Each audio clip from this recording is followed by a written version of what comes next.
দিনটা ছিল ২৫শে ডিসেম্বর সকাল।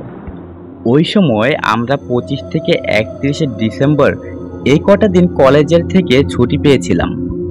আমরা সকলেই ছিলাম ইতিহাস বিভাগের ছাত্রছাত্রী। আমাদের মোটামুটি প্রতিদিনই স্পেশাল ক্লাস পড়তো। যেহেতু কলেজের শেষ বছর ছিল, ভালো নম্বরের আশায় কলেজ কর্তৃপক্ষের তরফ থেকে কিছু ছাত্রছাত্রী যারা ভালো নম্বর পেয়ে এসেছে, তারা তাদের ফাইনাল ইয়ারে যাতে আরো ভালো ফল করতে পারে, সেই জন্য সব ডিপার্টমেন্ট থেকেই নির্দিষ্ট কিছু ছাত্রছাত্রীকে স্পেশাল ক্লাস করতে অনুরোধ করা হয়েছিল। আমাদের কপাল ভালো থাকায় আমরা সকলেই সুযোগ পেলাম তা করার। অর্থাৎ আমরা ৫ জন। গাড়ি আসবে সকাল ১০টা ৪৫, ভাড়ার গাড়ি। এটাও বিবেকই বুকিং করেছিল। সবাই মোটামুটি পৌঁছে গেল নির্দিষ্ট সময়ের মধ্যে, আর তারপর গাড়িও এসে গেল ঠিক সময়ে। আমরা আর দেরি না করে সকলে উঠে পড়লাম গাড়িতে, আর শুরু হলো অচেনা জায়গার উদ্দেশ্যে। ঈশ্বরের নাম নিয়ে যাত্রা শুরু হলো আমাদের। তবে জানি না কেন যাত্রা শুরু হবার সময় মনটা কেমন জানি অস্থির অস্থির লাগছিল আমার। মনে হচ্ছিল ঠিক হচ্ছে না যাওয়া। সবার মুখে হাসি আর আনন্দের বৃষ্টির মধ্যেও আমার মুখের মধ্যে ঘন কালো মেঘের ছায়া দেখতে পেয়ে বিবেক হঠাৎ বলে উঠল, "কি রে, তোর মুখটা আজকে এরকম ফ্যাকাশে দেখাচ্ছ কেন? কিছু হয়েছে বুঝি?" ওর চিরকালের স্বভাব সুযোগ পেলেই লেগ পুল করার। তাই আমি আর নিজের ভয়ের আর অস্থিরতার কথাটা সেই মুহূর্তে বিবেককে জানালাম না। তাহলে বাকিদেরও একটা অস্বস্তি শুরু হয়ে যাবে। তাই ওকে বলে বসলাম মজা করে, "না রে বিবেক, আসলে সর্দি হয়েছে ওয়েদার চেঞ্জের ফলে, তাই নাক বন্ধ, এই জন্য মাথাটা একটু ধরেছে। চিন্তা করিস না, অ্যালার্জির পেশেন্ট আমি। একটা সেবজিন খেয়ে নিলেই জল পড়া বন্ধ হয়ে যাবে।" মনে হয় না আমার কথাটা ওর খুব একটা যুক্তিযুক্ত মনে হলো। শত হলো এতদিনের বন্ধু আমরা। সত্য আর মিথ্যার বিচারে কে আগে জিতবে সেটা আমরা একে অপরের মুখ পড়েই বুঝতে পারি। তবে বিবেক দেখলাম আর কথা বাড়ালো না সেরকম ভাবে। আমিও আর কিছু বললাম না। এতক্ষণে আমাদের গাড়ি কলকাতা শহর পেরিয়ে অনেকটা রাস্তা চলে এসেছে। আশেপাশের জঙ্গলময় রাস্তা দেখে বেশ ভয় করছিল, কারণ এরকম কোনো জায়গায় আগে কোনোদিন ঘুরতে আসা হয়নি। তারপর আবার মনের মধ্যে জমাট বাঁধা অদ্ভুত অস্বস্তি, সবকিছু মিলে মিশে আমার আনন্দের মাঝখানে কেমন যেন একটা বাধার সৃষ্টি করছিল। তবে আমি স্বাভাবিক হয়েই থাকলাম, কারণ অযথা সবকিছু নিয়ে ভয় পাওয়া আমার একটা বদভ্যাস বলতে পারেন। তাই হঠাৎ করে কোনো নতুন জায়গায় যাবার কথায় নেচে ওঠা আর পরক্ষণই আবার অজানা ভয়ে বিমর্ষ হয়ে পড়া, এটা আমার একটা স্বভাবগত দোষ, যা অন্যদের বিরক্তির কারণ। বুঝতেই পারছেন, আমার বরাবরই যুগের বাইরে থেকে চিন্তাভাবনা করার প্রয়াস আর নতুন কিছুকে নিজের মতো করে আবিষ্কারের প্রচেষ্টা আমায় তাড়া করে বেড়ায় চিরকাল। এবারের যাত্রাও সেই উদ্দেশ্যেই ছিল আমার। এতদিন ধরে আমার সাথে থেকেও আমার বন্ধু মহলের পক্ষে তা বোঝা তেমনভাবে সম্ভব হয়নি। কোনো অচেনা ভয়ের বা দুর্ঘটনার সংকেত সবার আগে নাড়া দিত আমার মনে। এটা কেন, সেটার কারণ আমি আজও জানতে পারিনি। হয়তো বিষয়টা ঈশ্বর প্রদত্ত। কিন্তু যখনই মনটা কু ডাকে, তখনই কিছু না কিছুর একটা সংকেত ঈশ্বর ঠিক দেখিয়ে দেন। এইসব ভাবতে ভাবতে চলেছি। মাঠ ঘাট পেরিয়ে রুদ্ধশ্বাসে গাড়ি চলছে। এমন সময় রত্না হঠাৎ বলে উঠল, "জানিস সঞ্চারী, মা আজকে বলেছিল না যাত্রা করতে।" আমি বললাম, "কেন? হঠাৎ কাকিমা এমনটা বললেন?" "আমরা তো এর আগেও অনেক জায়গাতেই একসাথে গিয়েছিলাম।" রত্না বলল, "এবারে কারণটা একটু আলাদা। মা বলল আজকে নাকি অমাবস্যা, আর অমাবস্যার দিন নাকি গ্রামে গঞ্জে ভূত প্রেত বের হয়। শুধু তাই নয়, আমরা যেখানে যাচ্ছি সেটা আদিবাসী একটা গ্রামের খুব কাছে। সেই গ্রামের সম্পর্কে অনেক কথা নেটে পড়েছিলাম। খুব খারাপ জায়গাটা, কিসব ভূতুড়ে কাণ্ড ঘটেছে গ্রামে, আর তার ফলে গ্রামে এখন আর কেউ থাকে না, ওই আদিবাসী কিছু গোষ্ঠী ছাড়া। আমি বললাম, ওসব বাজে কথা। তাছাড়া আমরা কেন ওই পথে যাব? রাস্তা বল না হলে। আমরা যেখানে যাচ্ছি সেখান থেকে দূরত্বটা প্রায় 10 কিলোমিটার হবে। আমাদের গন্তব্য বিক্রমপুর। আমরা হেতালপুরের দিকে যাবই বা কেন শুনি? সবাই আমার সাথে সহমত পোষণ করলো, আর রত্নাকে অযথা ভয় পেতে বারণ করলো সকলে। কিন্তু আমার মনের ভয়টা যেন এইসব শুনবার পরে আরো বেশি বেড়ে গেল। কিন্তু আমি মুখ খুললাম না, বিপদ বাড়বে দেখে। এর মধ্যে অনেকটা রাস্তা আমরা চলে এসেছি, প্রায় 200 কিলোমিটার। গাড়ি দাঁড়ায়নি, আর প্রায় 100 কিলোমিটারের মতো রাস্তা পড়ে আছে। তবে তার আগে ড্রাইভার বলল, আপনারা এখানে একটা রেস্টুরেন্টে খেয়ে নিন, কারণ আমি গাড়ি থামাবো না। শুনেছি জায়গাটা ভালো না, তাই যত তাড়াতাড়ি সম্ভব সন্ধ্যের আগে বিক্রমপুরে ঢুকেই দিতে হবে গাড়ি। আমাদের কাছে খাবার ছিল, তবুও ভাবলাম পরে কাজে লাগবে হয়তো। সেই জন্য এখন হোটেল পেয়েছি যখন, খেয়ে নিয়ে তারপর যাত্রা শুরু করা যাবে। আমরা সবাই গাড়ি থেকে নেমে পড়লাম, আর ড্রাইভারের কথায় খেতে গেলাম। ড্রাইভার নিজেও কিছু খেলো। এমনি লোকটা খুব মিশুকে। যাক, মোটা চালের ভাত অন্তত পাওয়া গেছে। হাত ঘড়িতে দেখলাম প্রায় দুপুর 2টা বাজে। খেয়ে উঠতে প্রায় 2টা 45 বেজে গেল। ড্রাইভার বলল, আরো প্রায় 1 ঘন্টা 20 মিনিটের রাস্তা, আর দেরি না করে চটপট বেরিয়ে পড়াই ভালো। আমরাও যথারীতি দেরি না করে ড্রাইভারের সাথে সহমত পোষণ করলাম। আর বিবেক একমাত্র কৃতকর্মা ছেলে, সে আমাদের হয়ে কার্ডে সব টাকা পে করে দিল।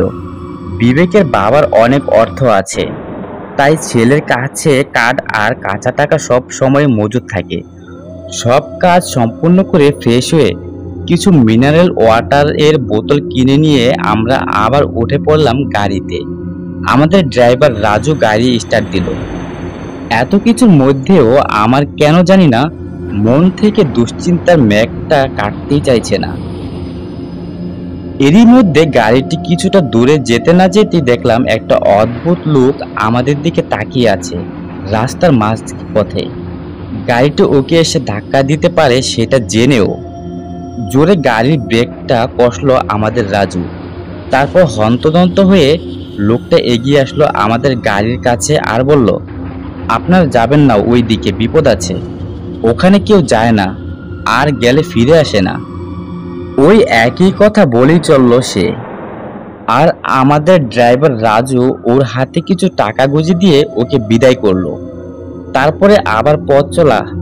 কিন্তু সকলের মনই এবার একটা ভয় কাজ করতে শুরু করেছে। বেশ বোঝা গেল, কারণ এর আগে এত জায়গায় আমরা ঘুরতে গেছি, কিন্তু কোনো সময় আমাদের মনে এমন অস্বস্তি হয়নি। যাবার পথে এমন সব অদ্ভুত ঘটনার সাক্ষী হতে হয়নি কোনোদিন আমাদের। রাজু বলল, আর মাত্র 10 কিলোমিটার দূরে আমরা গন্তব্যের থেকে। ওই বলে আরো জোরে গাড়ি চালাতে শুরু করলো সে। আর আমরাও বেশ স্বস্তির নিঃশ্বাস ফেললাম। কিন্তু অনেকটা রাস্তা চলে আসার পরে রাজু বলল, আচ্ছা, আমরা এতটা রাস্তা চলে এসেছি কিভাবে? গুগল ম্যাপে তো দেখছি বিক্রমপুর প্রায় 20 কিলোমিটার দূরে ফেলে এসেছি, অথচ রাস্তায় মাইলস্টোন এত এদিকে আসবার সংকেত দেওয়া ছিল। তাহলে এত বড় ভুল আমি দিনের আলোয় দেখলাম কি করে? রাজুর কাছ থেকে এসব কথা শুনে আরো ভয় পেয়ে গেলাম আমরা। ঘড়িতে দেখি প্রায় 4টা বাজে, আর গাড়ি ঘুরিয়ে যাবারও উপায় নেই। এরই মধ্যে রাজুকে সবাই গালমন্দ করতে লাগলো।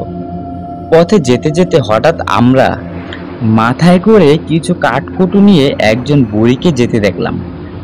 রাজু গাড়ি থামিয়ে তাকে জিজ্ঞাসা করলো, আপনি কি বাংলা বলতে পারেন? বুড়ি হাত নেড়ে ইশারা করলো, শুধু কোনো কথা বলল না। রাজু বলল, यहाँ पे आसपास कोई रहने की জায়গা मिल सकती है? বুড়ির মুখে কোনো উত্তর নেই, শুধু লাল জবা ফুলের মতো চোখ করে হাত নেড়ে আমাদের কি যেন বলছিল। দেখে মনে হলো ওই দিকে আমাদের যেতে নিষেধ করছে, কিন্তু আমরাও নিরুপায়। একের পর এক দুর্যোগের শিকার হয়েই যাচ্ছি। ঘুরতে আসার মেজাজ আর নেই। তবু রাজু বলল, দিদি বাদ দিন, এসবই কথায় কান দেবেন না। এরা বড্ড অদ্ভুত লোক, আদিবাসী লোকজন। এখানে বেশিক্ষণ সময় নষ্ট না করাই ভালো। আমরা বললাম ঠিক আছে চলো। এরপর থেকে জঙ্গলের কাঁচা রাস্তা, মেঠো রাস্তা শুরু হলো। সামনের দিকে এগোতে গিয়ে বড় বিপদ হলো। সুস্থ গাড়ির চাকা কিছু দূরে গিয়ে হঠাৎ কাদার মধ্যে ঢুকে গেল। রাজু অনেক চেষ্টা করলো, কিন্তু গাড়ি কাদা থেকে কিছুতেই বার করতে পারলো না সে। বাধ্য হয়ে আমরা সব কিছু নিয়ে নেমে পড়লাম, পিঠে ব্যাগ আর হাতে জলের বোতল নিয়ে। রাজু বলল, আপনারা এগোন, আমি গাড়িটি তোলার ব্যবস্থা করছি কাদা থেকে। আর দেখি সামনে যদি কোনো সার্ভিস স্টেশন পাই, বিক্রমপুরে সেখান থেকে ধরে আনতে হবে কাউকে। আর আমার ফোন নম্বর তো সাথেই আছে আপনাদের, দরকার হলে যোগাযোগ করে নেবেন আমার সাথে। আমরা বললাম ঠিক আছে রাজু, তুমি দেখো যদি কোনো ব্যবস্থা করতে পারো ভালো হবে। আমরা তো সবাই এখানে নতুন, কিছুই জানি না, কোনোদিন আসিও নি। তারপর আমাদের সাদের গাড়ি আর রাজুকে বিদায় জানিয়ে সামনের দিকে হাঁটতে থাকলাম। দেখলাম একটা জায়গায় লেখা আছে হেতালপুর গ্রাম। দেখেই তো রত্নার অবস্থা খারাপ, সে আর এগুতে চাইলো না। কিন্তু এখানে থামলে আরো বিপদ। তার চেয়ে কাছে যদি রাত কাটানোর জন্য কোনো ঝুপড়ি পাওয়া যায়, সেটাও অনেক আরামের। রত্না বলল, দেখলি তো আমাদের সেই ওই গ্রামের জোর করে নিয়ে এসে ফেললো আমাদের নিয়তি। আমার মায়ের কথা শুনলেই ঠিক হতো। আমি ওর হাতটা শক্ত করে ধরে বললাম, এখন এসব ভেবে লাভ নেই, আর বিলাপ করেও লাভ নেই। যত তাড়াতাড়ি পারা যায় জায়গাটা থেকে বেরোতে পারতে হবেই। আমরা ফেঁসে গেছি। রত্না আমার হাতটা আরো শক্ত করে ধরলো, আর বাকিদেরও সব একসাথে জোটবদ্ধভাবে থাকার পরামর্শ দিলাম আমি। খাওয়ার জলও প্রায় শেষ। ফোন করে যে কাউকে জানাবো, দেখলাম কোনো টাওয়ার নেই। আর চার্জ শেষ করে ফেললে এখানে কারেন্টের ব্যবস্থা কোনো জায়গা পাবো বলেও মনে হচ্ছে না। তাই আর চার্জ নষ্ট করলাম না, যদিও পোর্টেবল চার্জার এর ব্যবস্থা সঙ্গেই ছিল। তবুও আর এসবই সাত পাঁচ না ভেবে সকলে ক্লান্ত শরীর নিয়ে গ্রামের দিকে এগোতে থাকলাম। দু একটা বাড়ি দেখতে পেলাম। কিছুক্ষণ পরে ঘড়িতে দেখলাম 5:10 বাজে। এরপরের গ্রামের মেঠো রাস্তা ধরে আবার এগোনো। রাস্তা দিয়ে যেতে যেতে হাড় হিম করা অনুভূতির শিকার হলাম আমরা সকলেই। রাস্তার দুধারে পরীক্ষা করা রয়েছে, আর পুরো অংশটা জুড়ে রয়েছে বিভিন্ন পশুর পোড়া কাটা মুন্ডু। সেগুলো লোহার শিকড়ের সাথে শক্ত করে আটকে রাখা হয়েছে, আর সঙ্গে মন্ত্রপুত লাল কাপড় জড়ানো রয়েছে। আমরা এসব দেখে ক্রমাগতভাবে ওই ভয়ঙ্কর ঠান্ডার মধ্যেও ঘামতে শুরু করলাম। মনে হচ্ছিল কোনো পিশাচের আস্তানে এসে পড়েছি আমরা। এখান থেকে বেঁচে ফেরা বোধহয় আর হবে না। ঘড়িতে তাকিয়ে দেখলাম প্রায় 5:45 বেজে গেছে, কিন্তু এখনো পর্যন্ত কোনো পথের খোঁজ পেলাম না আমরা। ঠান্ডার প্রকোপ ক্রমশ বেরিয়ে চলেছে, আর তার সঙ্গে তাড়া করে চলেছে অজানা কোনো ভয়। বেশ অনেকটা দূরে টিমটিম করে জ্বলছে কিছু একটা। সবাই ভাবলাম এতক্ষণ তাহলে বোধহয় ওই নির্জন প্রেতপুরীতে কোনো প্রাণের সন্ধান মিলল। সামনে এগিয়ে গেলাম। দেখলাম গ্রামের মধ্যে জোটবদ্ধভাবে কিছু কুটির রয়েছে। এখানকার আরেকটা বিষয় দেখে খুব অবাক লাগলো, কুটিরগুলো সব পাশাপাশি কেন? কিন্তু কোনো কারণ খুঁজে পেলাম না আমরা। যাই হোক, দীপঙ্কর সামনের দিকে এগিয়ে গিয়ে একটি কুটিরের দরজায় কাছে আসলো। আমরা দেখলাম ঘরের ভিতরে আলো জ্বলছে। দীপঙ্কর জিজ্ঞাসা করলো, ভিতরে কেউ আছেন? আমরা শহর থেকে এসেছি, পথ হারিয়েছি, কেউ কি আছেন? এতক্ষণ ধরে এত কথার কোনো উত্তর পাওয়া গেল না। তবে দীপঙ্কর দরজার সামনে থেকে সরে আসার পরে হঠাৎ করে দরজাটা খোলা শব্দ পেলাম আমরা, কিন্তু কোনো লাভ হলো না। যতটা আশা নিয়ে আমরা তাকিয়েছিলাম পুরোটাই নিরাশায় রূপান্তরিত হলো। এক বুড়ো আদিবাসী ভদ্রলোক দরজা থেকে বেরিয়ে ইশারা করে বলল, আমাদের চলে যেতে। বুঝলাম রাতের আশ্রয়টুকু বোধহয় আর পাওয়া যাবে না। কি করব নিরুপায় হই অগত্যা সামনের দিকে এগুতে থাকলাম। প্রচন্ড ঠান্ডায় জমে যাবার মতো অবস্থা। জঙ্গলের হাওয়ায় হাড় কিরমির করে উঠেছে, শিরশি করে উঠছে সারা শরীর। কোনো দরজায় ডেকে আমরা সাড়া পেলাম না। তখন প্রায় 7টা বাজে ঘড়িতে। বেশ নিশুতি রাত বলতে পারেন। জঙ্গলের পরিবেশে এটা বেশ রাত বলা চলে। তারপর আবার শীতকাল, একটুকুতেই অন্ধকার হয়ে যায়। তার পাশাপাশি জঙ্গলের মধ্যে কোনো জায়গায় এক ফোঁটা আলো নেই। চারিদিক নিস্তব্ধ। আর দেখলাম ফোঁটা ফোঁটা বৃষ্টিও শুরু হয়েছে। সঙ্গে হিমেল হাওয়ার গতিবেগ যেন ক্রমাগতভাবেই বৃদ্ধি পেয়েই চলেছে। ব্যাগে আমাদের প্রত্যেকেরই টর্চ আর ছাতা ছিল। প্রয়োজনীয় সব সামগ্রীগুলো আমরা সঙ্গে করে নিয়ে এসেছিলাম। কখন কোনটা দরকার পড়ে যায় কে বলতে পারে, কিন্তু এরকম একটা পরিস্থিতির শিকার হতে হবে কে জানতো। নিজেরা জোটবদ্ধভাবে রয়েছি আমরা। যত এগোতে লাগলাম তত জঙ্গল যেন ক্রমাগতভাবে ঘন হতে লাগলো। জঙ্গল জুড়ে শুধু বিভিন্ন প্রকারের বন জন্তুর গায়ের গন্ধ ভেসে আসতে লাগলো। সঙ্গে কনকনে ঠান্ডা হাওয়া গায়ের চামড়া ভেদ করে সোজা হাড়ে গিয়ে বিঁধছে। এমন করুণ অবস্থা ঈশ্বর যেন কাউকে না দেন। তারপরে শিয়ালের ডাক, আরো কত কি জন্তুর ডাক কানে আসতে লাগলো। ঠিক যেন ইংরেজি হরর ফিল্মের কোনো সিন নিজের চোখের সামনে দেখছি আর অনুভব করছি। মনে হলো কোথায় যাচ্ছি, কি করছি কিছুই বুঝতে পারছি না। এমন সময় হঠাৎ দেখতে পেলাম জঙ্গলের মধ্যে একটি কুটির। দূর থেকে একটা টিমটিম করে আলো জ্বলতে দেখা যাচ্ছে।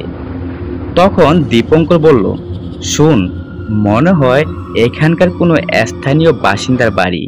একবার গিয়ে দেখলে কেমন হয়? ওই জঙ্গলে পৌঁছে মরবার চেয়ে একবার যদি কারোর সাহায্য পেতে পারি ক্ষতি কি? বিবেক বলল, চল সবাই তাহলে ওই দিকেই যাওয়া যাক। যদি কোনো আশার আলো দেখা যেতে পারে তাহলে রাতটা অন্তত নির্বিঘ্নে কাটিয়ে দেওয়া যাবে। কুটিরের কাছে পৌঁছে দেখলাম ঘড়িতে প্রায় 8টা বাজে। কুটিরের আয়তন খুব বেশি বড় নয়। অদ্ভুত যে বিষয়টি তা হলো কুটিরের দরজা হাট করে খোলা। ভিতরের দিকে চোখ পড়তে দেখলাম একটা ল্যাম্পের আলো টিমটিম করে জ্বলছে, আর তার ছায়া পাশের দেয়ালের উপরে পড়ছে। ছায়াটা দেখে মনে হচ্ছিল কোনো পিশাচ হাত পা খেলিয়ে দাঁড়িয়ে আর তার চুল আকাশে উঠছে। সেটা আদৌ ছায়া নাকি কোনো ছায়ামূর্তি ছিল সেটা ভাববার আগেই হঠাৎ করে চোখের সামনেই একজন এসে দাঁড়ালো। ভালো করে খেয়াল করে দেখলাম একটা মেয়ে। মেয়েটির শরীর বলতে কিছু নেই, শুধু হাড়ের উপরে চামড়া কোনো রকমে লেগে আছে। গায়ের বর্ণ বেশ গাঢ় কৃষ্ণবর্ণ। চুলগুলো মাথার অনেকটা পিছনের দিক থেকে শুরু হওয়ার কপাল খুব চওড়া লাগলো। মাথায় চুল প্রায় কোমর ছাপিয়ে চলে গেছে, কিন্তু ঘনত্ব খুবই কম। গায়ে তেমন কোনো গরম কাপড় নেই যে ঠান্ডায় আমরা প্রায় মরে যাবার উপক্রমও।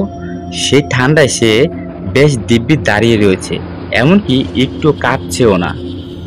শরীরের মধ্যে আঙুলগুলো বড় অদ্ভুত, কালো কালো। নখগুলোর মাথা নেই, কামড়ে খেয়ে ফেলেছে প্রায়। পায়ে ভর্তি কাদা। আর শরীরের মধ্যে সব থেকে ভয়ঙ্কর যে জিনিসটা তা হলো দু চোখ এর চাউনি। যেন মনে হচ্ছে কোনো গভীর খাতের ন্যায় তীক্ষ্ণ চাউনি। দূর দিগন্তের মায়া ভেদ করে আবার যেন বর্তমানে মাটিতে নিয়ে এসে আছড়ে ফেলবে এমন তার চোখ দুটির গভীরতা। চোখগুলো জবা ফুলের মতো লাল টকটকে, যেন কোনো লাল আবির দিয়ে রক্তমাখা প্রাচীরকে সাজিয়ে তোলা হয়েছে। মেয়েটাকে দেখে মানুষ মনে হয়নি আমাদের কারোরই, কিন্তু ভাবলাম আদিবাসী রাত আর শহরে জীবনে অভ্যস্ত হবে না। তাছাড়া ভালোভাবে খাওয়া দাওয়ার সুযোগও সে আর পায় না কোথাও। কাজী এমন রূপ নিয়ে ঘোরা কোনো অস্বাভাবিক নয়। অন্যদিকে এই প্রত্যন্ত গ্রাম আর মেয়েটিকে দেখে মনে হলো মেয়েটির সাথে এই কুটিরে কেউ বোধহয় থাকেও না। বিবেক টর্চের আলোটা মেয়েটার চোখের দিকে বেশিক্ষণ ফেলতে পারল না। ওই লাল চোখ দুটো যেন মনে হলো আমাদের বশ করতে এগিয়ে আসছে। ডেলার মতো বড় বড় চোখ, চোখের উপরে নিচে কোনো পাতা নেই, আর এক দৃষ্টিতে আমাদের দিকে তাকিয়ে এসে চোখের পলকও পড়ছে না। কিন্তু অবস্থা আমাদের যে হচ্ছিল সে শুধু আমরা জানি, আর জানেন মাথার উপরে ঈশ্বর। বিবেক মেয়েটিকে জিজ্ঞাসা করলো, আপনার নাম কি? প্রথমবারে কোনো উত্তর পেল না বিবেক। আবার একবার জিজ্ঞাসা করলো, কি হলো? मैंने पूछा आपका नाम क्या है? দু তিনবার এরকম জিজ্ঞাসা করবার পর কর্কশ কণ্ঠে শুনতে পারলাম মেয়েটি বলল, মধুয়া। নাম বলার ধরন বড্ড অদ্ভুত শোনালো আমাদের সকলের কাছে। এমন সময় হঠাৎ তার হাতের দিকে চোখ পড়তেই শিরা বেয়ে ওই ঠান্ডায় ঘাম নামতে লাগলো আমার। বিবেককে বললাম টর্চের আলোটা মধুয়ার ডান হাতের দিকে একটু ভালো করে ধরতে। আর তখনই এমন দৃশ্য দেখে আমাদের আর নিঃশ্বাস নেবার অবস্থা ছিল না বললেই চলে। প্রায় দেখলাম মথুয়ার ডান হাতে একটা গলা কাটা বিড়াল এর শরীর, লেজটাকে ডান হাতের সাথে শক্ত করে জড়িয়ে রেখেছে সে, আর সদ্য গলা কাটা হয়েছে বিড়ালটার। এর ফলে গা বেয়ে রক্ত বেশি যাচ্ছে মথুয়ার জামা কাপড়, কিন্তু তার কোনো তাপ উত্তাপ নেই সেই দিকে। হঠাৎ বাড়ির সামনের ছোট উঠোনের মতো জায়গায় চোখ পড়তে লাগলাম। বিড়ালের কাটা মাথাটা ওখানে পড়ে রয়েছে, অথচ ওর কাছে কোনো ধারালো অস্ত্র নেই। এমন শুকনো একটা মেয়ে এরকম ভাবে কি করে একটা জলজন্ত পশুকে মেরে ফেলতে পারলো? এতটা নির্দয় কি কোনো মানুষের পক্ষে হওয়া সম্ভব? আমরা কম বেশি সবাই প্রায় ওই কথাই ভাবছিলাম, কিন্তু তার মধ্যে একটা প্রশ্ন দানা বাঁধছিল মনের মধ্যে। এই বিড়ালটার শরীরের সাথে কি করবে সে? শুনেছি আদিবাসীরা নাকি সব কিছুই খায় পুড়িয়ে। তাহলে কি খাদ্যের সন্ধান না পেয়ে সে এরকম কাজ করেছে? এতটাই ক্ষুধার্ত সে, নাকি এর পিছনে আরো কোনো রহস্য লুকিয়ে আছে? এরপর মথুয়া আমাদের ইশারা করে বলল ভিতরে গিয়ে বসতে। আমরা আর কোনো কথা না বাড়িয়ে ভিতরে গিয়ে বসলাম। সেই একটানা এতটা পথে হাঁটতে হাঁটতে আমরা সকলেই ভীষণ ক্লান্ত হয়ে পড়েছিলাম। তাই কতক্ষণে গিয়ে একটু বসবো সেই কথাই ভাবলাম। তার সাথে আবার প্রচন্ড খিদে, পেট একেবারে জ্বলে যাচ্ছে। আমরা আর কোনো দিকে না তাকিয়ে তাড়াতাড়ি কুটিরের মধ্যে প্রবেশ করলাম সবাই। খুব অল্প আলোতে ভিতরটা তেমন দেখা যাচ্ছে না, কিন্তু চারিপাশে খুব বাজে একটা গন্ধ অনুভব করলাম আমরা, যেন কোনো কিছু পচার গন্ধ। ঘরের মধ্যে বসবার জায়গা বেশ সীমিত, ফলে গুতুগুতি করে বসবার চেষ্টা করলাম, আর লাগেজগুলোকে কোলে নিয়েই বসলাম আমরা। মধুয়াকে ধন্যবাদ দেওয়ার জন্য কিছু বলতে যাব, অমনি দেখলাম যে সে বাইরের দালানে বসে কি যেন খাচ্ছে চিবিয়ে চিবিয়ে। মাংসের হাড় ভাঙার শব্দের আওয়াজ যেমন হয় ঠিক তেমন মরমর করে দাঁতে কাটার আওয়াজ। ওর নাম ধরে ডাকতেই আমাদের দিকে তাকালো হট করে বিদ্যুতের দৃষ্টিতে। দেখলাম হাতে মরা বিড়ালের দেহটা, আর সেটা কাঁচা অবস্থাতেই খাচ্ছে সে। ঠোঁটের চারপাশে তাজা রক্ত দাগ লেগে রয়েছে, আর ঠোঁটের কোনা বেয়ে রক্ত চুয়ে চুয়ে পড়ছে। তারপর আবার সে খাওয়া মন দিল। আমরা আর ধন্যবাদ দেব কি? ওই দৃশ্য দেখে বাকরুদ্ধ হয়ে গেলাম সকলে, আর ঠক ঠক করে কাঁপতে লাগলাম। এদিকে রত্নার হাতটা আমার হাতের সাথে ঠেকলো। দেখলাম খুব গরম, আর ঘুঙানির আওয়াজ। বুঝলাম সারাদিনের দখলের জন্য আর বৃষ্টি ভিজে ওর জ্বর এসেছে। ওই অবস্থার মধ্যে আবার এরকম সংকট। অস্বাভাবিক এরকম পরিস্থিতির শিকার তো কোনোদিন হতে হয়নি আমাদের। আমি ব্যাগ থেকে জ্বরের ওষুধ বার করে ওকে দিলাম। আমার বোতলে যেটুকু জল অবশিষ্ট ছিল সেটা নিয়েই ও ওষুধটা খেয়ে নিল। তারপর আবার দরজার দিকে চোখ পড়তেই দেখি মথুয়া আর বসে নেই বাইরে। এই তো দেখলাম তাকে, এর মধ্যে কোথায় গায়েব হয়ে গেল সে। সেদিন রাতে আর খাবো কি আমরা, খিদে তৃষ্ণা সব মিটে গেছে। এখন শুধু মনে হচ্ছে কখন ভোর হবে আর এই পেটপুরি থেকে বেরোবো আমরা। আরও 1 ঘন্টা একইভাবে কেটে গেল। আমার কোলে মাথা দিয়ে শুয়ে আছে রত্না, আর বাকিরাও একে অপরের কাঁধে মাথা দিয়ে ডুলছে। কিন্তু আমার প্রচণ্ড খিদে পেয়েছে। বাধ্য হয়ে ব্যাগ থেকে স্যানিটাইজারটা বার করে হাত পরিষ্কার করে নিলাম, আর ব্যাগের ভিতর থেকে স্যান্ডউইচ বার করে খেতে শুরু করলাম। কিন্তু এবার আরেক বিপদ, হাত মুখ ধুতে হবে। কি মনে হলো, সাহস করে বাইরে গেলাম, আর দেখলাম কুটিরের পিছনে ল্যাম্প জ্বলছে। সেই আলোয় কিছু হাড়ি দেখতে পেলাম। সঙ্গে টর্চ ছিল বলে আলোটা জ্বালাতেই শরীরের রক্ত হিম হয়ে যাবার উপক্রম হলো। দেখলাম প্রায় 20-25টা কাটা পশুর মাথাহীন দেহ জ্বলছে, আর সেগুলোর গলার কাছটা হাড়ির সাথে বাঁধা। তাদের শরীরের রক্তগুলো হাড়ির মধ্যে টপটপে পড়ছে, যেন শেষ রক্ত বিন্দুটির উপরে কারোর অধিকার রয়েছে এমন। আমার সন্দেহ আরো বাড়ল, তার সাথে দানা বাঁধল ভয়। আমি কাছে গিয়ে দেখলাম পশুর দেহগুলো সদ্য কাটা হয়েছে। 1 ঘন্টা আগেই আর কিছু মরা পশু, পাখির হাড় আর মানুষের খুলে পড়ে আছে। সেখান থেকে ওই দুর্গন্ধ আসছে। আমি আর দাঁড়াতে না পেরে রুদ্ধশ্বাসে ঘরের মধ্যে ঢুকে হাঁপাতে লাগলাম। ওরা দেখলাম সবাই ঘুমিয়ে পড়েছে। কাকে বলবো ওই ভয়ঙ্কর কথা, আর সে মথুয়াই বা কোথায়? তাকেও তো আর দেখতে পাচ্ছি না। প্রায় অনেকক্ষণ হয়ে গেল। ঘড়িতে দেখলাম রাত প্রায় 12টা, আর 2 মিনিট বাকি রয়েছে। আমি কোনো রকমে ওদের মধ্যে ঢুকে বসে পায়ে চাপা টেনে কাঁপতে লাগলাম ঠকঠক করে। কাঁপতে কাঁপতে কখন ঘুমিয়ে পড়েছি খেয়াল নেই। হঠাৎ ঘুম ভাঙলো একটা খসখস আওয়াজে। ঘড়িতে তখন বাজে 1:30টা। টর্চের আলোয় দেখলাম বাইরের বৃষ্টি কমেছে, কিন্তু হিমেল হাওয়া এখনো গায়ে লাগছে কাঁটা দিয়ে। ওরা তখনও ঘুমাচ্ছে। বাইরের হাওয়ায় নিভে গেছে ঘরের আলো। ঘুটঘুটে অন্ধকার চারিদিকে। তার মধ্যে এরকম আওয়াজ আসছে বাইরে থেকে। ছোট একটা জানলার মতো ছিল, সেখান দিয়ে উকি দিলাম আমি। আর কত নতুন অভিজ্ঞতার শিকার হতে হবে আমাদের।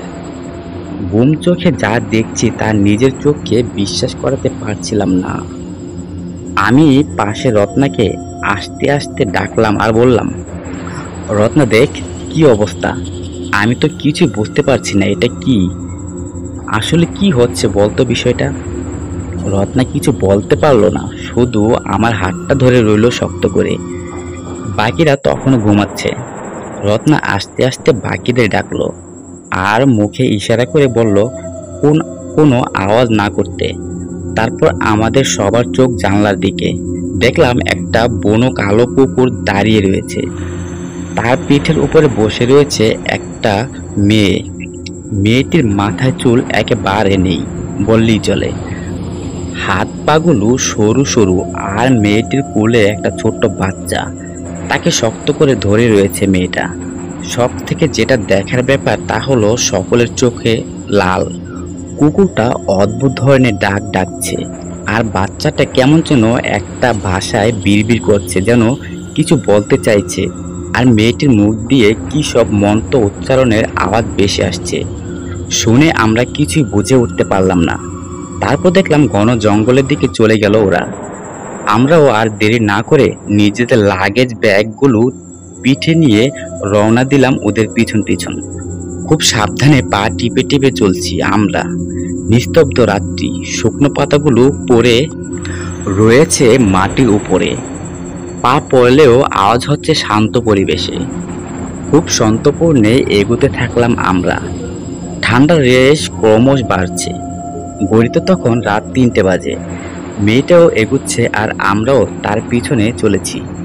বেশ অনেকটা রাস্তা চলে আসলাম। তারপর মেয়েটাকে লক্ষ্য করে আমরা দাঁড়ালাম একটা ঝোপের আড়ালে। দেখলাম সামনে একটা বিশাল অর্জুন গাছ। আমি গাছের বিষয়ে তেমন কিছু জানি না, তবে অঞ্জলি এসব বিষয়ে বেশ অনেক খবর রাখে। ও বলল এটা অর্জুন গাছ। দেখলাম গাছটার ডালপালাগুলোকে কেমন যেন শূন্যে মেলে ধরেছে, আর গাছের ভিতর থেকে মরা পশু আর মানুষের আর্তনাদ ভেসে আসছে। গাছের ডালের চারিদিকে বাচ্চা মরা শিশুর দেহ ঝুলছে। তার সামনে দাঁড়িয়ে রয়েছে সেই ভয়ঙ্কর মেয়েটা, যে কুকুরের পিঠে চেপে সে এতটা রাস্তা এসেছে। সেই কুকুরটাকে এক লাথি দিল সে, আর তারপর দাঁড়ালো সোজা হয়ে। আগে তো আমাদের মানুষের মতো উচ্চতায় মনে হলো, এখন মেয়েটিকে দেখে আর চেনাই গেল না। দেখলাম প্রায় গাছের সমান উঁচু হয়ে লম্বা লম্বা হাত দিয়ে কোলের বাচ্চাটাকে নিয়ে খেলছে সে, বিকট সে হাসিতে। গোটা জঙ্গল কেঁপে উঠছে। নীরবতার বুক ছিঁড়ে ধাপমান সেই কর্কশ কণ্ঠের হাসি শূন্যে ছুড়ে দিচ্ছে, বাচ্চাটিকে আবার ধরে নিচ্ছে। এরকম অবস্থায় আমরা নিজেরা কি করব বুঝে উঠতে পারছিলাম না। দীপঙ্কর বলল, আমরা নিজের চোখে আমি বিশ্বাস করাতে পারছি না। এরকম দৃশ্য কল্পনা তো ভাবতে পারিনি। এই মহিলা তো ডাইনি মনে হয়, বলে সে বসে পড়ল। অঞ্জলি এত বেশি ভয় পেয়েছে সে চিৎকার করে ফেলল। আর সেখানেই হলো এক বড়সড় বিপদের সৃষ্টি। দেখতে পেলাম সামনে ন্যাড়া মাথার মেয়েটির মুন্ডিটি আস্তে আস্তে আমাদের দিকে বেঁকেছে, অথচ তার শরীরটা আমাদের দিকে নেই, সেটা উল্টো দিকে। হাত পা একেবারে ঠান্ডা হয়ে যেতে লাগলো আমাদের। কি করব আর কি করব না এসবই গোলমেলে ঠেকতে শুরু করে দিল আমাদের তখন। তার সাথে সেই মেয়ের লাল জবা ফুলের মতো চোখগুলো আমাদের দিকে, অথচ হাতের কাজ সে করেই চলেছে। বাচ্চাটিকে উপরে শূন্যে উড়িয়ে আবার নিচে আনছে সে। নিজের চোখ এ যা দেখছি সেটা সত্যি নাকি মিথ্যা কিছুই বুঝতে পারলাম না। তার সাথে গোটা জায়গা জুড়ে শুধু মরা মানুষের কান্না, বাচ্চাদের করুণ আর্তনাদ, আর তারই পাশাপাশি এই পিশাচের অট্টহাসির আওয়াজ গগন ভেদ করে একেবারে কানে এসে বিঁধছিল। বিবেক বলল, ভয় পেলে চলবে না, আমাদের প্রাণ বাঁচিয়ে আমাদের এখান থেকে কোনো উপায়ে বেরোতেই হবে, নইলে আমরা প্রাণে বাঁচব না আর কেউই। আমি বললাম, জানি না কেন মনে হচ্ছে এই পিশাচটা আমাদের জেনে শুনে এখানে নিয়ে এসেছে, যাতে আমরা পিছু করি আর ওর এই প্রেত সাম্রাজ্যে এসে পড়ি। হয়তো আমাদের গাড়ি খারাপের ঘটনা থেকে শুরু করে আজকের এই দৃশ্য সবটাই এই পিশাচের চাল ছিল। আমাদের মৃত্যু ফাঁদ পেতে রেখেছিল সে।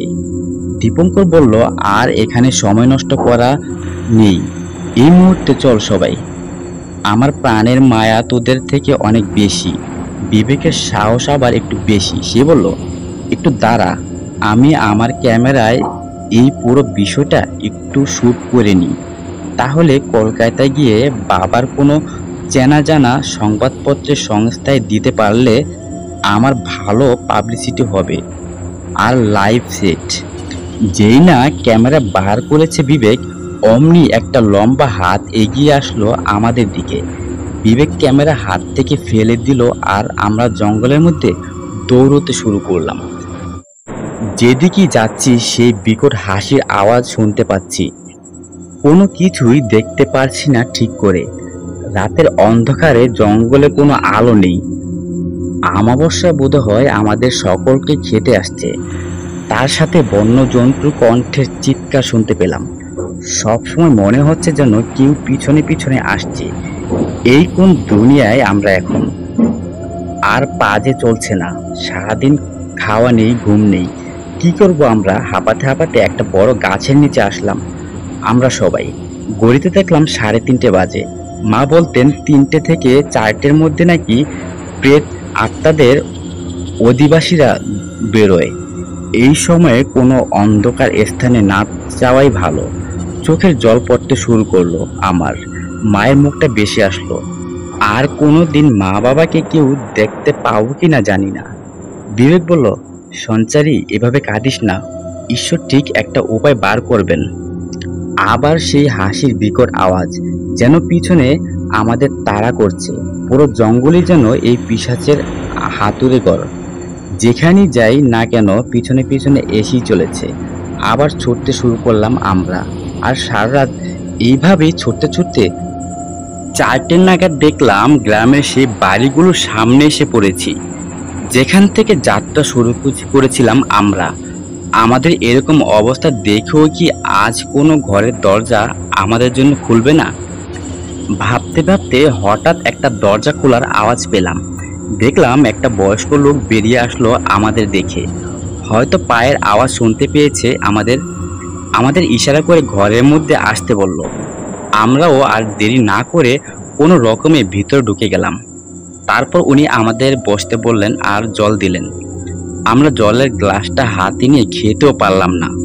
অর্ধেক জল মাটিতে পড়ে গেল। সারা শরীর ভয়ে কাঁপছে। উনি এই দেখে আমাদের হাতে একটা করে তাবিজ দিলেন আর বললেন, ভয় নেই, ওই পিশাচ তোমাদের কিছু করতে পারবে না। আর দেখলাম লোকটা বাঙালি। আমরা একটু শান্ত হলাম এবার। আস্তে আস্তে একটু স্বাভাবিক অবস্থায় আসতে পারছি মনে হচ্ছে। ঠিক সেই সময় লোকটা বলে উঠল, আপনাদের দেখে তো মনে হয় না আপনারা এখানে আগে কোনোদিন এসেছেন।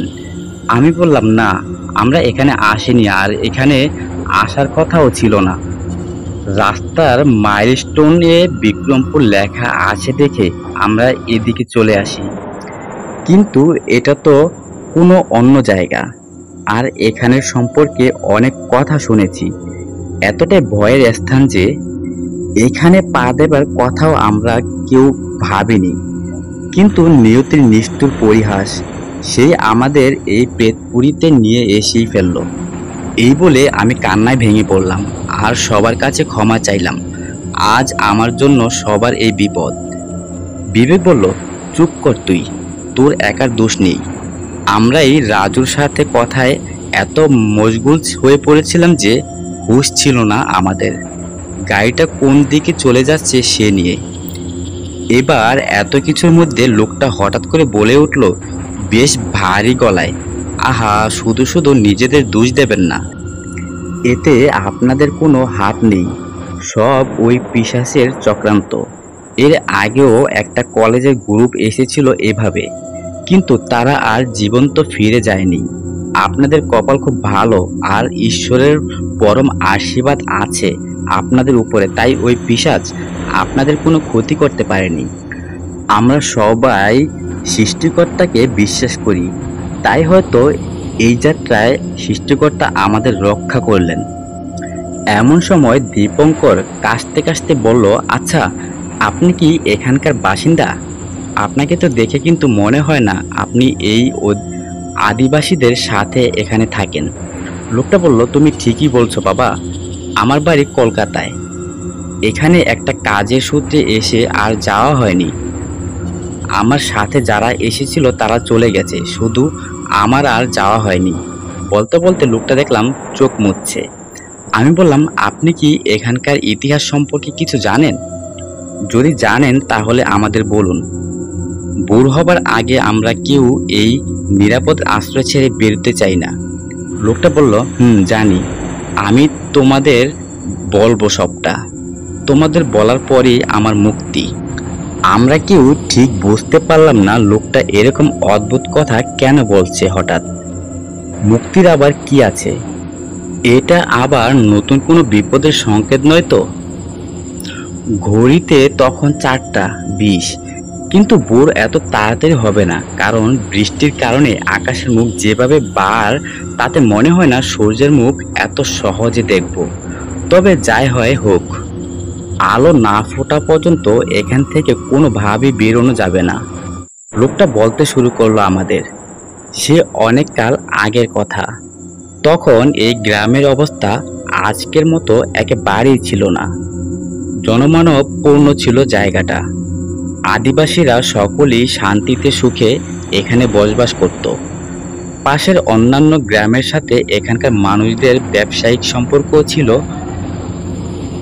এরা বন্য জীবজন্তু শিকার করে তাদের ছাল দিয়ে নিজেদের পোশাক বানাতো আর আশেপাশের জমিতে চাষবাস করত। বন্য জীবজন্তুর মাংস এরা পুড়িয়ে খেতেও বেশি। শাকসবজি চাষ করলেও সেগুলো শুধু ব্যবসার জন্য, আমদানি রপ্তানি চলতো। একদিন হঠাৎ করে এই গ্রামে বাচ্চা মারা যেতে শুরু করলো, কিন্তু লোকজন এর কারণ ঠিক বুঝে উঠতে পারল না। অনেক চেষ্টা করবার পরে যে বিষয়টি চোখের সামনে এলো তা হলো পিশাচ। কোনো একটি মেয়েকে পিশাচ বলে মনে করা হতে শুরু করলো গোটা গ্রাম। মেয়েটির নাম ছিল মথুয়া। মথুয়া নামটি শুনে তো আমাদের হার্ট অ্যাটাক হয়ে যাবার উপক্রম হলো। আরে এই মেয়েটির সাথেই তো আমাদের সাক্ষাৎ হয়েছিল জঙ্গলের ভিতরে, আর এই আমাদের নিজের ঝুপড়িতে রাত কাটাবার ব্যবস্থা করে দিয়েছিল, কিন্তু আমরা ওর আস্তানায় মোটেই স্বস্তি বোধ করিনি। তাহলে এই সেই ভয়ঙ্কর পিশাচ মথুয়া? বললাম লোকটাকে। লোকটা বলল, হ্যাঁ, এই সেই পিশাচ মথুয়া। আর রাতের বেলা আপনারা যাকে কুকুরের পিঠে চেপে ওই জঙ্গলের ভিতরে যেতে দেখেছিলেন, সে এই মেয়ে ছিল।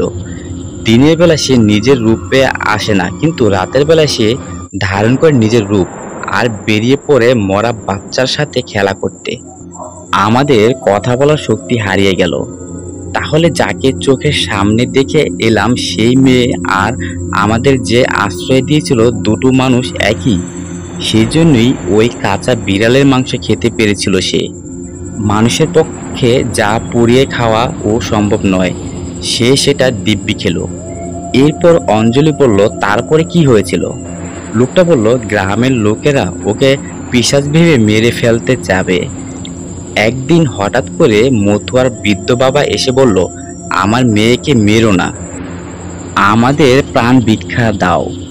লোকেদের দয়া এলো বৃদ্ধ লোকটির কথা শুনে, কিন্তু গ্রামের প্রধান বলল, তুই আর তোর মেয়ে দুজনই এখান থেকে চলে যা। বৃদ্ধ বলল, আমি কোথায় যাব? ওই গ্রামের বাইরে অন্তত একটা জায়গা দাও আমাদের থাকতে। আমি কথা দিচ্ছি আমার মেয়ে আর কোনোদিন এই গ্রামে পা রাখবে না। আমি প্রাণ দিয়ে দিলেও তার পা এই গ্রামে পড়বে না। মৃত্যু অবধি আমি রক্ষা করব। বৃদ্ধ জানতেন যে তার মেয়ে একটা পিশাচ। সে আজ নয় কাল তার বাবাকে মেরে ফেলতে পারে নিজের কাজ করতে। তবু লোকটি নিজের জীবনের বিনিময়ে নিজের সন্তানের প্রাণ রক্ষা চাইলেন। সবাই রাজি হলো তাদের গ্রামের সীমানার বাইরে থাকতে দিতে। সেখানেই একটা কুটিরের ব্যবস্থা করে তারা মেয়ে বাপে মিলে থাকতে লাগলো। বেশ কিছুদিন সব ঠিক থাকলেও অমাবস্যার দিন পিশাচ বিদ্যা অর্জনের চরম পর্যায়ে উপস্থিত হলে পর মথুয়াকে আর বাধা দিয়ে আটকে রাখতে পারলেন না তিনি। মথুয়া ওর বাবাকে নিজের ধারালো নখ দিয়ে ক্ষত করে মাথাটা হাত দিয়ে ছিঁড়ে মাটিতে ফেলে দিল। তখন সে পিশাচ রূপে পড়ে রইল ঘরে বৃদ্ধ লোকটির নিথর দেহ। ডাইনির কাছে কোনো সম্পর্কের কোনো মূল্য থাকে না। সে তখন শুধু পিশাচ দেবকে তুষ্ট করার কাজে লেগে পড়ে। যে মুহূর্তে কেউ ডাইনি মন্ত্রে দীক্ষিত হয় তার সমস্ত ধ্যান জ্ঞান তখন পিশাচের তুষ্টি, আর কিছু নয়। লোকটি বলল, এরপরে সে বাড়ি থেকে বেরিয়ে প্রথমে গ্রামের প্রধানের ঘর থেকে তার সদ্যজাত নাতিকে তুলে নিয়ে জঙ্গলের দিকে চলল। সে গিয়ে ওই বাচ্চার বলি দেবে ওই গাছের সামনে, আর তারপর তাকে পুঁতে দেবে মাটিতে। ওর প্রাণ নেবার পরে তার ধারা সজীব থাকবে সে। ওইভাবেই গ্রামের বাকি বাচ্চাদেরও মেরে ফেলেছিল সে। সেই জন্যই আপনারা ওই গাছে অত মৃত বাচ্চার আর্তনাদ শুনতে পেয়েছেন। ওই বিদ্যার দ্বারা ডাইনিরা হাজার হাজার বছর বেঁচে থাকতে পারে তাদের নিজেদের রূপ লুকিয়ে। এই ঘটনা গ্রামে রটে যায়। গ্রামের প্রধান দলবল নিয়ে তাড়া করে মেয়েটির পিছনে। শেষে যখন বাচ্চাকে সে বলি দিতে যাবে তখনই কেড়ে নেয় লোকেরা শিশুটিকে তার কাছ থেকে, আর তারপর ওই গাছের সাথেই শক্ত করে বাঁধে ডাইনিকে। ওই গাছেই নাকি ওর প্রাণ লুকিয়ে।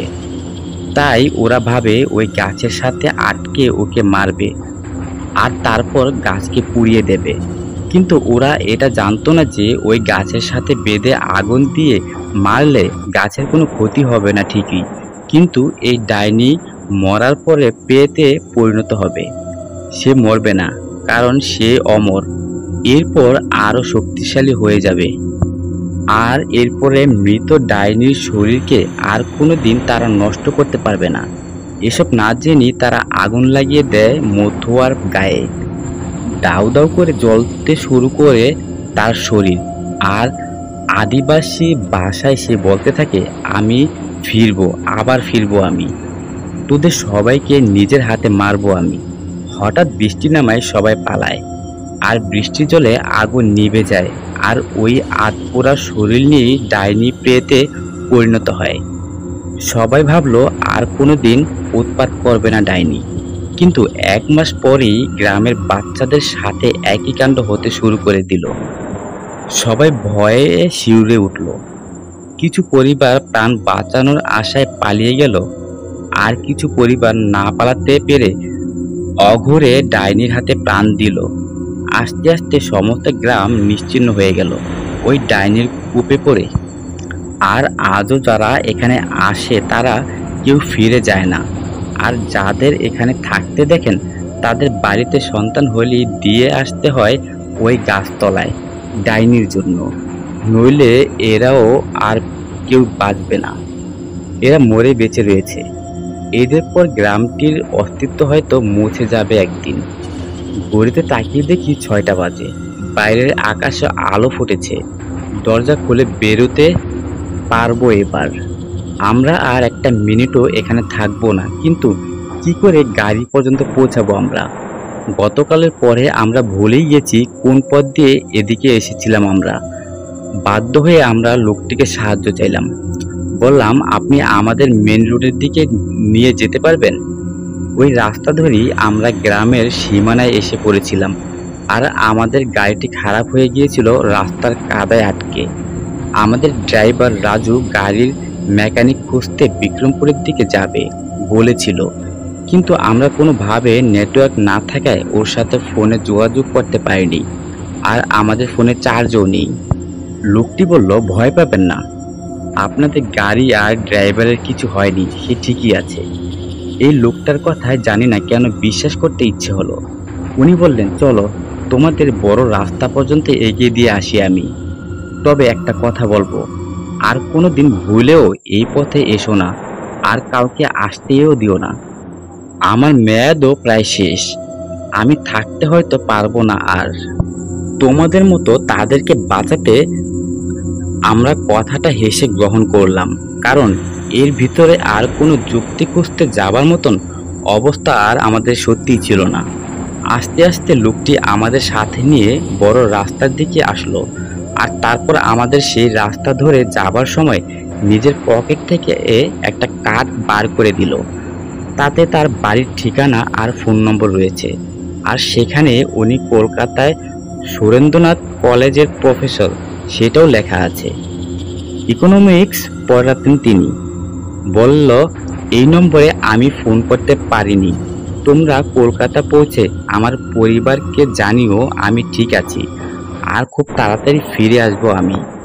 এসবই কথা বলতে বলতে হঠাৎ আমাদের গাড়ি দেখতে পেলাম। দেখলাম রাজু গাড়ির বাইরে দাঁড়িয়ে কি যেন করছে ডিকি খুলে। বুঝলাম সে আর মেকানিক পায়নি, আর বোধহয় রাতটা গাড়িতেই কাটিয়েছে সে। আমাদের দেখে চমকে উঠল সে আর বলল, আমি ভেবেছি আপনারা কেউ আর ফিরবেন না, বেঁচেই নেই কেউ। এই জায়গার ইতিহাস দেখলাম ফোনে, গুগলে, বুঝলাম নেট পেয়েছে সে এখানে, কিন্তু আমরা আর পাইনি ওই গ্রামের সীমানা অতিক্রমের পরে। যেখানে মানুষই থাকে না সেখানে আর নেট থাকবে কি করে? যাক, বেঁচে ফিরেছি, ওই অনেক। আমি লোকটিকে বিদায় জানাতে যাব বলে পিছন ফিরলাম, দেখলাম লোকটি নেই। এর মধ্যে কোথায় গায়েব হয়ে গেল সে। ভাবলাম হয়তো হেঁটে চলে গেছেন, কিন্তু আমাদেরকে শেষ বিদায়টাও জানাতে দিলেন না। এরপর সবাই মিলে ঠেলে আরো গ্রামের কিছু লোকের সাহায্যে গাড়িটি কাদা থেকে তুলতে সক্ষম হলাম আমরা। তারপর হাত ধুয়ে মুছে নিলাম। কপাল ভালো যে গাড়িটি স্টার্ট দিতে চালু হয়ে গেল। আর তখন ওই লোকটার কথা মনে পড়ল আমার। উনি বলেছিলেন যে আপনাদের গাড়ির কিছু হয়নি, আর না কিছু হয়েছে ড্রাইভারের। গাড়ি আর দাঁড় করালাম না, রাজুকে বললাম একেবারে কলকাতা গিয়ে থামতে। গাড়িতে আর কেউ কোনো কথা তুললো না, আর রাজুকেও কিছু বললাম না। কত আনন্দ করার জন্য এখানে আসা ছিল, আমাদের আর কি অবস্থা ফিরতে হচ্ছে। সবই নিয়তির খেল। সবাই শপথ করলাম অমাবস্যার দিন আর কোনো জায়গায় যাওয়া যাবে না। সবাই ভাবছেন হয়তো এখানেই ঘটনা শেষ, কিন্তু ঘটনার আসল মজা এখনো হয়নি জানা আপনাদের। কলকাতায় ফিরে লোকটি যে কার্ডটা আমাদের হাতে দিয়েছিলেন, আমি সেটা থেকে ঠিকানা খুঁজে ওই লোকটার বাড়িতে গিয়েছিলাম। সেখানে গিয়ে আরেক সত্যি জানতে পারলাম। দেখলাম লোকটির বউ বিধবা, সাদা কাপড় পরে বেরিয়ে এলেন। তিনি বললেন তার স্বামীর কোনো খোঁজ নেই। আমার বলা হলিয়ার সাথে হুবহু মিলল তার স্বামীর চেহারা। আর যে সব কথা উনি আমাদের বলেছিলেন, মহিলা বললেন সব সত্য কথা। কিন্তু লোকটি কোনদিনও আর ফেরেননি। প্রায় 10 বছর আগে একটা নিউজ পেপার নিয়ে আসলেন উনি। সেখানে লেখা আছে, দেখলাম একটা হেডিং বড় বড় করে, কলেজ থেকে এক্সকারশনে গিয়ে নিখোঁজ হলো পুরো টিম আর প্রফেসর। আরও পরে জানলাম যে পরে পুলিশ ইনভেস্টিগেশন করতে গিয়ে কারো দেহ সেখানে পায়নি। যেটুকু প্রমাণ মিলেছে তা হলো ওখানে লোকদের জামা কাপড় পাওয়া যায়, কিন্তু কারোর দেহ মেলেনি। আমার আর বুঝতে অসুবিধা রইল না যে লোকটি আমাদের সাথে ছিলেন উনি ওই প্রফেসর। নিজের টিমকে বাঁচাতে গিয়ে ডাইনির শিকার হতে হয়েছিল ওনাকেও। তাই আমাদের একই অবস্থায় দেখে উনি আমাদের রক্ষা করেছেন, আর সেই জন্যই বলেছেন আমার মেয়াদ শেষ, অর্থাৎ ওনার আত্মার মুক্তির সময় ঘনিয়ে এসেছে, তাই চলে যেতে হবে ওনাকে। যাবার আগে মনের যে অপূর্ণ ইচ্ছেটা ছিল সেটা আমাদের বাঁচিয়ে পূর্ণ করে গেলেন তিনি। সব শুনে লোকটির স্ত্রী আমায় জড়িয়ে ধরে কাঁদতে থাকলেন। বুঝলাম ভূত ভালো হয় আবার খারাপও হয়, ঠিক মানুষের মতো। কে কিভাবে নিজের শক্তিকে কাজে লাগাবে সেটা তার নিজের ব্যাপার, কোনো কিছু শিখিয়ে পড়িয়ে হয় না। এরপর আমি বেরিয়ে সবাইকে ফোন করে ঘটনাটা বললাম। সবাই হতভম্ব হয়ে গেল কথাটা শুনে। এটাই আমার জীবনের সর্বাধিক ভয়ের উপলব্ধি, মৃত্যুকে এত কাছ থেকে দেখার। সেই জন্যই বোধহয় জীবনের প্রতি মানুষের এত মায়া। আমৃত্যু ওই কাহিনী আমার স্মরণে থাকবে।